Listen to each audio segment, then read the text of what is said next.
Kuhusu mwenendo na matarajio ya uchumi wa ndani, nafurahi kuwajulisha kuwa mfumuko wa bei kwa Tanzania bara ulikuwa 3.4 mwezi Agosti 2025, ndani ya lengo la nchi la 3 hadi 5 na unaokidhi vigezo vya mtangamano wa kiuchumi kwa nchi za EAC pamoja na SADC.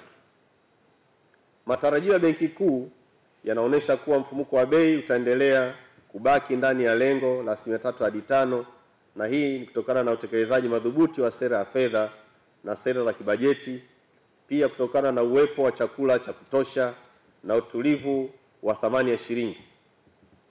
Mwenendo huu utachagizwa pia na uwepo wa umeme wa uhakika na kupungua kwa bei ya mafuta ghafi.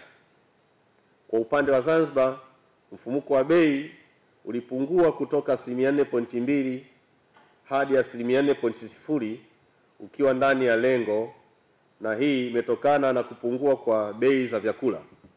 Mfumuko wa bei kwa Zanzibar unatarajiwa kuendelea kubaki chini ya lengo la 5%.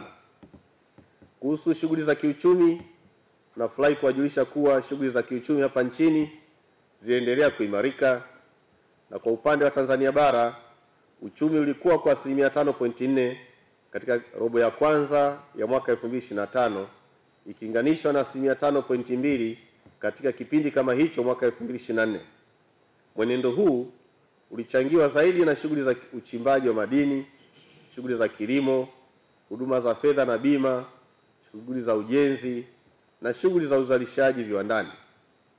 Benki Kuu ya Tanzania inakadiria kuwa uchumi utaendelea kuimarika na inatarajia kwamba utakuwa zaidi ya 6% katika robo ya pili na ya tatu ya mwaka 2025. Ukuaji katika robo ya 4 ya mwaka 2025 unatarajiwa pia kuwa na mwenendo wa kuridhisha.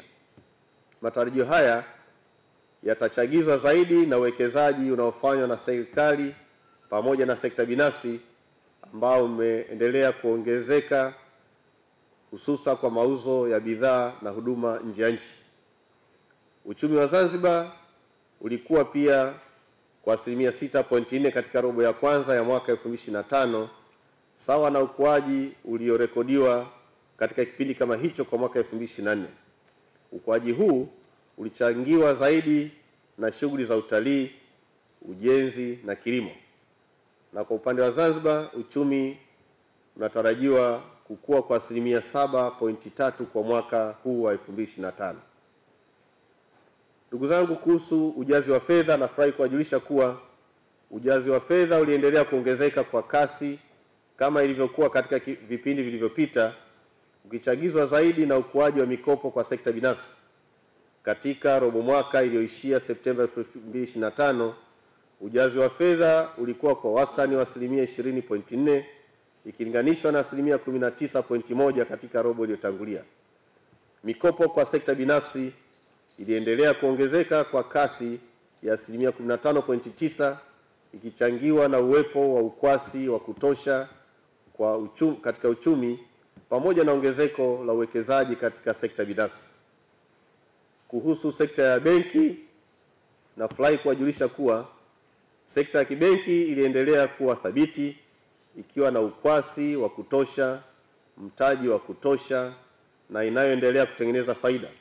Aidha, vihatarishi katika utoaji wa mikopo viliendelea kupungua, ambapo kiwango cha mikopo chechefu iliendelea kupungua hadi 3.3 mwezi Agosti 2025 ikiwa iko chini ya kiwango kinachokubalika cha 5%.